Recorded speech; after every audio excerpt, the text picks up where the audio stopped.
سلام سلام نايتي بتكتاتلتي دحنا ديكم كميك انيكم منقاب دحين مساكم لايك شير سبسكرايب جور لي لما عندنا ايش تحصر زبلات يكنا قدلي نحنا ارثوذكس سلا ክርስትና ክናገር ይመጽ ለምንታይ ኢና ሃይማኖትና ጠንካራታ ዘይኑ ሆነሉ ለምንታይ ኢና ከምዛ ሃገርና ኢትዮጵያ ኤርትራ ትግራዋይ ናተኢልና ዓድና ክትወረር ከላ ሓደ ፀላእ ክመጽ ከሎ ብጣዕሚ ይስማዕና በቃ ዓድና በቃ ንሓብር ሓቀይ ነታ ሃይማኖትናስ ንምንታይ ኢና ዘይንሓብር ለምንታይ ኢና በቃ ሓደ ሰብ ካብ ሃይማኖትና ካባና ወፂና ካሊእ ክጠፍእ ከሎ ለምንታይ ወይ ደሞ ካሊ እምነት ናባና ከመጽ ከሎ ለምንታይ ኢና ብፍቅሩ ዘይንቅበሎ ለምንታይ ኢና ኣብ ጎኑ ዘይንኾኖ ለምንታይ ኢና ኣብ ችግሩ ዘይንሓቅፎ ክንደይ ኣሕዋትና እዮም ሰባት ኣብ ጎኖም ብዘይ ምህላው ሰብ ብዘይ ምህላውን ክንደይ ኣሕዋትና እዮም ናብ ካሊ እምነት ዝኸዱ ዘለው ክንደይ ኣሕዋትና እዮም ንኣብነት ኦርቶዶክስ ኮይኖም ናብ ካሊ እምነት ዝኸዱ ከለው በቃ ብእልልታ እዮም ዝቅበልዎም በቃ ካና ጴንጤም ተኸዱ ይሁን ናብ እስልምናም ተኸዱ ብእልልታ እዮም ዝቅበልዎም كلهم بقى قولهم يوم بقى ማለት በቃ ነተአምኑ እምነተሙስ ንእግዚአብሔሮም ወይ ደሞ ተመስለምና አላህም በጣም ይግዙሉ ማለት ይኮም ተናዓድና ኢልና ንሞቶ ነፈጣሪኦም በቃ ይሞቱ ማለት እዩ እና ሓደ ሰብ በቃ ናምናቶም እምነት መጽዩ ማለት በቃ ከምዛ ህይወት ዘድሐኑ ይዝቁጽር በጣም ይም በቃ ዝንከባኸው በጣም እዩ እና አባና ድክመት ክንታይ ያለው ማለት እዩ በቃ ታስለታና ናምበር ስለተሰብስ አይንግደሲ በቃ ለምንታይና እና በዝሕና ከምናና እምነት ዝወጽ ዘሎ ማለት እዩ ዝተቸገረ ማሕቢርና ማይ ንሕግዝን በቃ ንባዕልትና ብቻ ኢና ዋላ ካቢ ቅሽቲ ይቅርታ ዳንበል ዋላ ካቢ ቅሽቲ ማለት እዩ ዋላ ኣነ ብካብ ዝፈቅ ቀረባታት ማለት እዩ ሓጨብ ካልኦት እምነታት ናብኣቶም ንክትመጽ ከመሎም ከም ዘኽውሩኻ ናብኣቶም ንክትከይድ ከመሎም ከም ዝዳፋኣፍቑኻ ናብኣቶም እንትን ንክትብል ካብ ፓስተር ይኹን ካብ ገለም ይኹን ማለት እዩ ዘለዎም እንትን ኣማናኸ ደውልና ዋላ ባዓልተና ክንጥይቆም ባዓልተና ክንቀርብ ንባዕሉስ ኣነ ክንደይ ሓላፍትነት ኣለኒ ቅሽቲ ኮይኖም ማለት እዩ እንታይ ለም ደብላ ተቅሽና ሒዞም እንታይ ለም ደም ዳ ንዓና ከብሩ ወይ ደሞ ኣባት ነፍስ እንታይ ለም ዳ ሒዞምና ንኸምሩና ና ሕማ ከይና ኣቶ ደይኮነኒ እና ኣነ ክንደይ ሓላፍትነት ኣለኒ ስለዚህ ራይ ናፍት ቤተክርስቲያን ንኸይተኣቱሲ የድሕሩኻ ማለት እዩ ወይ የርሕቑኻ ማለት እዩ እና ብዙሓት ካባና ዝወጽ ዘለው ማለት እዩ ካብዚ ዝተላዓለ እዩ በቃ ካብዚ ዝተላዓለ እዩ በቃ ዝኾነ ሃይማኖት ካን ክትጸልእ ዝገብሩኻ ማለት እዩ በቃ ዘም ሓደ ሕብረተሰብና ማለት እዩ እና ካልኣይ ደሞ ለምንታይ ኢና ብደንብ ስለ መጽሓፍ ቅዱስና ወይ ደሞ ስለ ሃይማኖትና ጠንቃቃታት ትትንሆን ማለት እዩ ከም ኦርቶዶክስ ዝበለ ሃይማኖት የትም የለም ወላ በክዳናም ይሁን ወላ በመዝሙርናም ሁሉም ክንድናይ ኦርቶዶክስ ይመዝመጽ የለ እንታይ ዳ ግን ጠንካራታት ዘይምዃና ብደንብ በፍታ ሃይማኖት ጽኑዓት ዘይምዃና ማለት እዩ ዘይንግደስ ለምንታይ ኢና ትባህልና ሃይማኖትና ትሕጉን እንዳፈለጥናዮ ግን ብምጭፋርና ብሳዕስዒት ብምስካር ንፍለጥ ለምንታይ ኢና ኣብ ኮመንት ዋላ ፌስቡክ ማለት እዩ ተጻራፍቲ ሕማቅ ቃል ንዛረብስ ንሕና ኢና ለምንታይ ኢና ግን ንምንታይ ኢና ሆይና ንጻረፍ ሓደ ግዜ ማለት እዩ ነቲ ናፈትኸው እምነተይስ ግን ንትሕማቅ ቃል ንጻረፎ ገለስ ክኾን ከሎ ማለት እዩ እዚ ኮሳኣን ሃይማኖትና ኦርቶዶክስ ንብል እምበር ኣጽኒዕናና ስለ ሃይማኖትና ፍቅሪ ስለ ዘይመሓዝና ወይ ስለ ዘይምፍላጥና እዩ ኢለ እየ ዘብል ማለት እዩ በቃ ኢለ እየ ዝሓስብ ማለት እዩ እስካ ሚድያ ረኣዩ ጴንጤ ዋላት እምነቶም ወይ ደሞ ተመዝሙሮም ከም ጭፈራ ወይ ከም ዘፈን ዳ ወይ ከም ሳዕስዒት ዳ ከም ደርፍ ዳ ይኹን እምበር ግን እስካ ኮመንት ክጻረፉ ርኢሞም ትፈልጡ ኣይጻረፉን ሓቅ ነውሪት ሃለ ማለት ኣይጻረፉን ዋላ ኣብ እስላምም ይጻረፉን ድዮም ግን ብዙሕም ኣይኾኑን በቃ ንእሽተ እዮም ግን ኣባና ዘሎ ግን ማለት እዩ ክንድናህና ትኽክለኛ ሃይማኖት ዘሎ የለን ግን በኣፍና ብስድነት ግን ሃይማኖትና ነዋረዳ በኣፍና ብስድነት ግን ሰብ ሃይማኖት ገዲፉ ንኸይር ንገብር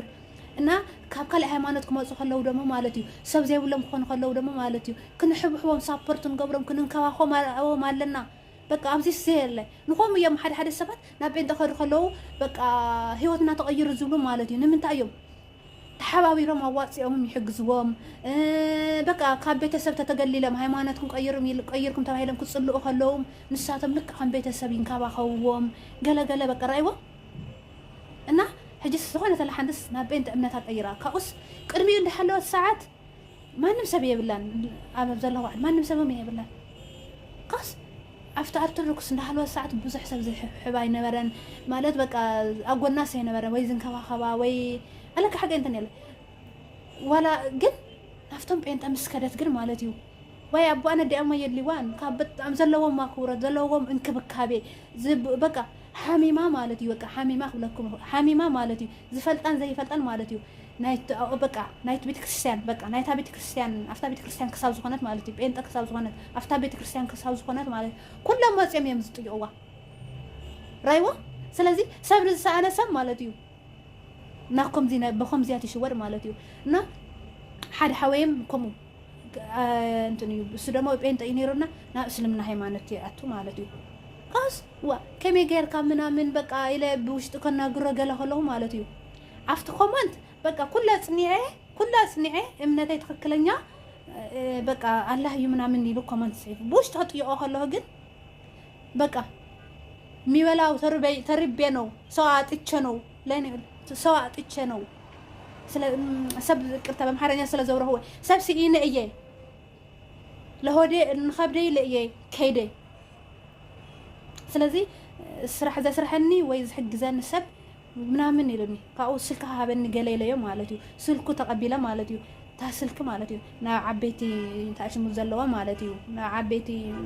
ማልታ ሰብ ዝረድኡ ና ዓበይቲ ቻናል ዘለዎ ማለት እዩ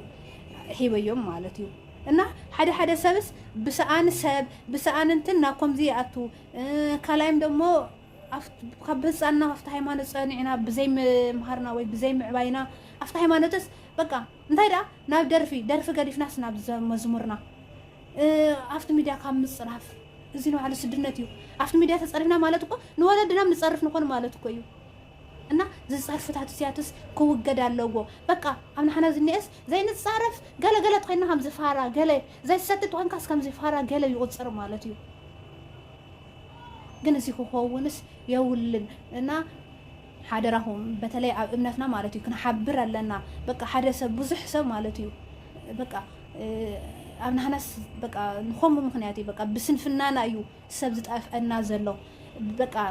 እና ከመይሎም እዮም ኣፍተም ጴንጠ ጠንካራ ምናምን ኢልኩም ተሓሲኩም ማለት እዩ